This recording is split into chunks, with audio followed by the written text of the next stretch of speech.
6 signs God is trusting you with more. How God tests you before He sends you. What if I told you this pressure you're under isn't a punishment? It's a promotion. What if the chaos around you is a clue that God sees something in you that even you haven't fully seen yet? You've been asking God to use you, to show you your purpose, to lead you to your calling. But here's the truth. Before God promotes, He prepares. Before He sends you out, He calls you in. And before He gives you a bigger mission, He tests your capacity to carry more. That's why it feels like everything's shifting right now. People you relied on have disappeared. Doors that once opened easily are now sealed shut. You feel like you're in a wilderness, and part of you is wondering if God forgot you there. But listen to me. He didn't forget you. He's forming you. The shaking, the stripping, the silence. It's not because you're doing something wrong. It's because you're being trusted with something weighty, something holy. And if you're seeing the signs, if your spirit is being stirred, if your life feels like it's being dismantled brick by brick, then you're not being pushed away. You're being positioned. You're being trusted with a mission that's bigger than comfort, bigger than applause, bigger than success. You're being trusted with kingdom impact. So don't miss the signs, because God doesn't shout when He promotes you. He whispers. He tests. He watches. And if you're paying attention, you'll see it. Let's talk about the 6 signs that God is trusting you with a bigger mission right now. Number 1, you're facing greater spiritual attacks. Let me be blunt. If all hell is breaking loose around you, you might be on the edge of heaven's next move through you. The enemy doesn't attack what doesn't threaten him. And if your spiritual warfare has intensified, if the pressure has grown, if the temptations are stronger, if the fear is louder, don't panic. Pay attention. You're being trusted. God never allows spiritual warfare to destroy His people. He allows it to develop them. Before David ever held a crown, he held a sling and stood in front of a giant. Before Jesus stepped into public ministry, He faced the devil himself in the wilderness. And guess what? God led him there. Matthew 4:1 says, "Then Jesus was led by the Spirit into the wilderness to be tempted by the devil." Did you catch that? The Spirit led him into the fight. Why? Because the fight was proof he was ready. The devil shows up loudest when God is preparing to launch you. Not because God's abandoned you, but because He's anointing you. Your spiritual battle is not a sign you're failing. It's a sign you're rising. And if you've been wondering why it's been harder lately to pray, why you feel like you're under constant fire, why your mind is heavy and your heart is tired, it's because you're being prepared to carry more glory. The attacks aren't random, they're targeted. And here's the truth. God is trusting you to keep standing, even when it's hard, to keep worshiping, even in the storm, to keep declaring truth, even when your voice shakes. You're not under attack because you're weak. You're under attack because you're strong enough to carry something sacred. So hold the line. You're not just surviving spiritual warfare. You're being trained for spiritual authority. And that is a sign of a bigger mission ahead. Number 2, you're being stripped of dependencies. Let's be real. Some of the things you thought you needed, God is removing, and it hurts. But that pain, it's on purpose. Because before God trusts you with more, He strips away what you used to rely on, not to punish you, but to reposition you. He's removing the scaffolding so He can test the structure. He's pulling away the crutches because you've leaned on people, positions, and comfort for too long. He wants your faith, raw, unfiltered, and fully dependent on Him. Look at Gideon. He had 32,000 men ready for battle. God said, "Too many." He cut it down to 10,000. Still too many. Eventually, God left him with 300. Why? Because God doesn't need your numbers. He needs your obedience. He doesn't want you to win because of what's around you. He wants you to know you won, because he was with you. And maybe that's why you're in a season of subtraction. The friends who once cheered you on, silent. The job that felt stable, gone. The finances you trusted, drying up. The confidence you once had, shaken. But don't confuse subtraction with rejection. It's preparation. God is trusting you to walk by faith, not by sight. To keep moving even when you don't have all the answers. To depend on Him, not the resources, not the applause, not the backup plan. Abraham had to leave his father's house, his country, and everything familiar, just to follow a God who gave him a promise, but no map. God didn't give him step-by-step directions. He gave him a calling and trusted him to move. That's what He's doing with you right now. You're being asked to let go of what's safe, to walk forward without all the details, to trust when it doesn't make sense. Why? Because this next mission isn't going to be fueled by comfort. It'll be powered by faith. Faith that isn't cushioned by plans B, C, or D. Faith that says, even if I lose everything, I still have Him. And that's enough. If you feel like God's been stripping things away, don't panic. He's not trying to hurt you. He's revealing the strength He's already put inside you. He's showing you what can't be shaken. He's proving that your trust isn't in things. It's in Him. Because only people who've been emptied can be trusted to carry glory. And that is why you're being stripped. Number 3, your obedience is tested in the small things. Let me ask you something bold. What are you doing with the small instructions? Because before God hands you a microphone, He hands you a broom. Before He gives you a stage, He gives you a test. And the test isn't always big and flashy. It's usually quiet and unseen. That's where God watches. Not in the spotlight, but in the silence. He's watching how you respond when no one's clapping. He's watching your attitude when the assignment feels beneath you. He's watching your obedience when the only one who sees is Him. And that's exactly where missions are born. Look at David. Before he became king, he was tending sheep, not preaching, not slaying giants. He was out in the field, away from the action, forgotten by everyone, including his own father, but not by God. David was writing psalms when no one was listening. He was protecting sheep from lions and bears when no one was watching. And God said, "That's the heart I can trust with a kingdom." Small obedience is the seed of great destiny. And maybe right now, God is asking you to do something that feels beneath your calling, to serve someone else's vision, to work in secret, to give when no one sees, to be faithful with something small, while others seem to be running ahead. Don't despise it, because if you skip the small, you'll sabotage the big. Jesus said in Luke 16:10, "Whoever can be trusted with very little can also be trusted with much." You want the much? Start with the little. Obey when it's hard. Show up when it's hidden. Give your best when no one's applauding. That's how God promotes. Not by popularity, but by consistency. Not by gifting, but by obedience. If you're in a season where the assignments feel quiet, where you're doing things behind the scenes, where your reward is private, but your effort is real, don't give up. You're being watched by the only one who matters.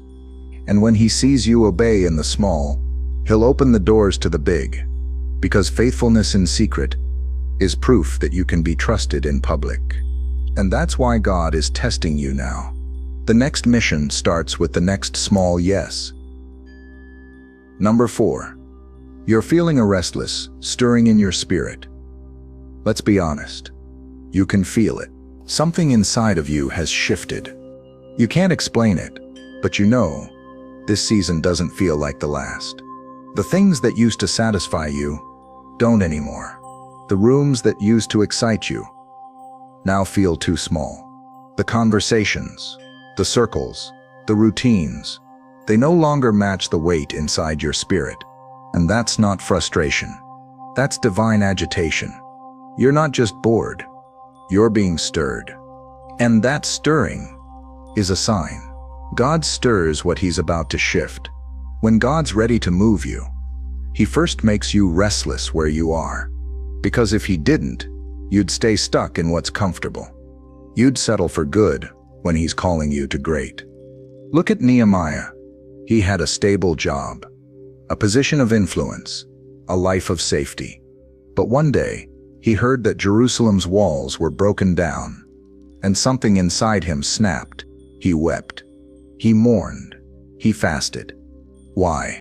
Because God planted a burden in his spirit, a burden that would not leave him alone, a holy unrest. That's what's happening to you right now. You're not crazy. You're not ungrateful. You're not being difficult. You're being drawn to more, drawn to purpose, drawn to the place where your calling meets God's timing. That's what spiritual restlessness really is. Heaven pushing you out of what's safe into what's sacred. It's God whispering, "I've got more for you. Don't settle here." And yes, it's uncomfortable. You may feel like you're in between. Too big for where you are, not yet ready for where you're going. But don't fight the stirring. Follow it. Moses felt it too. He was raised in Pharaoh's palace, but something in him couldn't stay there. He knew deep down he was born for more. And that restlessness was the beginning of deliverance for an entire nation. The stirring is never random. It's always the starting point of something bigger. So if your spirit can't stay still, if your heart is hungry for something deeper, if you've tried to be content, but something keeps pulling you forward, that's not emotion. That's your calling, knocking. Answer it. Number 5. God is giving you vision beyond your capacity. Let me ask you this. Are you dreaming things that scare you? Ideas that feel too big, too wild, too impossible? Good. Because when the vision is too big for you, that's how you know it's from God. God will never give you a calling that you can accomplish without Him. So if what's stirring inside you seems bigger than your bank account, bigger than your experience, bigger than your qualifications, bigger than your connections, that's the point. God isn't looking for the most capable. He's looking for the most surrendered. Noah had never built a boat, but God gave him blueprints for an ark. Mary had never known a man, but God gave her a child who would save the world. Joseph had no title, no platform, no power, just dreams. Dreams that looked foolish. Dreams that got him thrown in a pit. Dreams that cost him years of waiting. But eventually, those same dreams put him in a palace and saved a nation. Vision that comes from God always exceeds your comfort zone. It stretches your thinking. It challenges your faith. It makes you say, "God, are you sure you meant me?" Yes, He did. Because that vision, that impossible idea that keeps you up at night, it's not your ego. It's your assignment. And God is trusting you to carry it because He knows you won't try to do it alone. That's the secret. Big vision keeps you dependent. It keeps you on your knees. It keeps you in alignment. And when you stay aligned with heaven, that's when miracles start to move. So don't run from the bigness of what God's showing you. Don't shrink it down to make it more realistic. Don't bury it to make others comfortable. Write the vision. Speak it out. Pray over it. Prepare for it. Because if God gave it to you, He intends to fulfill it through you. You don't have to have all the answers. You just need to say yes. God will send the provision. He'll open the doors. He'll multiply your steps. Because the vision is His. But the vessel is you. Number 6. You're being set apart, not left out. Let me speak to something deep right now. You've been feeling alone lately, isolated, cut off, like you're on the outside looking in, while everyone else is moving forward. But listen closely. This isn't rejection. This is refinement. You're not being pushed out. You're being set apart. There's a big difference. Rejection says, you don't belong. But when God sets you apart, He's saying, "You belong to me." And when God's about to use someone for something sacred, he always calls them away first. Moses spent 40 years in the desert before stepping into purpose. John the Baptist lived in the wilderness before preparing the way. Jesus withdrew often, even at the height of his ministry, to be alone with the Father. Why? Because isolation is where clarity is born. It's where noise dies and calling becomes clear. God doesn't forge warriors in the crowd. He shapes them in the cave. And maybe that's why your phone doesn't ring like it used to. Why certain friendships faded. Why some rooms closed their doors. It's not because you're unworthy. It's because you're being consecrated. God is jealous for your attention in this season. He's pruning distractions, silencing comparisons, pulling you into secret places where he can speak, refine, and prepare you. Yes, it's lonely. Yes, it hurts.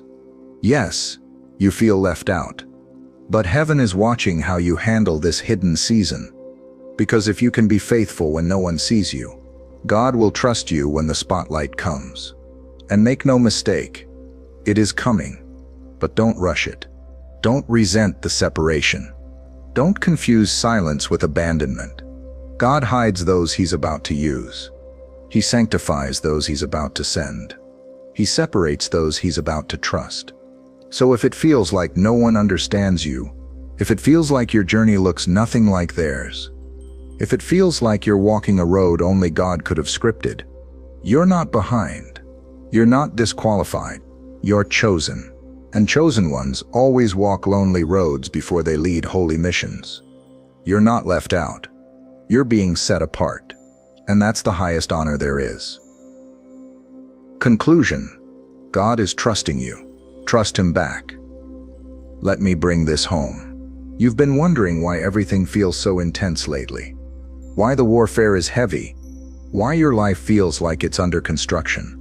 Why the dreams are big, but the answers feel small. Now you know. It's not a breakdown. It's a buildup. It's not punishment. It's preparation. It's not confusion. It's confirmation. God is trusting you with something greater. And that's not just a compliment.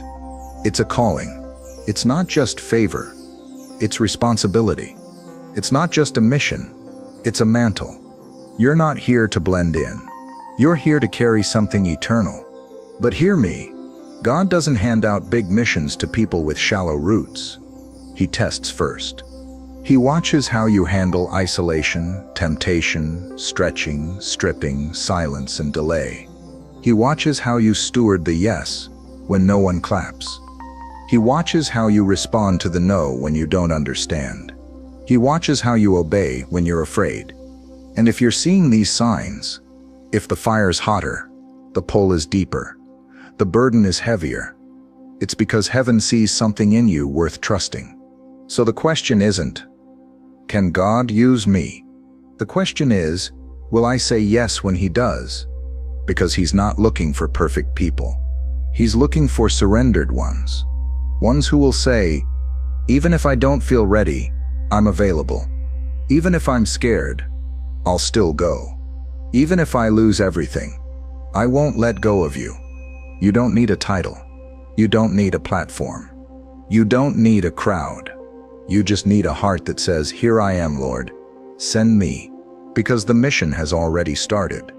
It started when you said yes to the stirring. Yes to the small assignments. Yes to being misunderstood.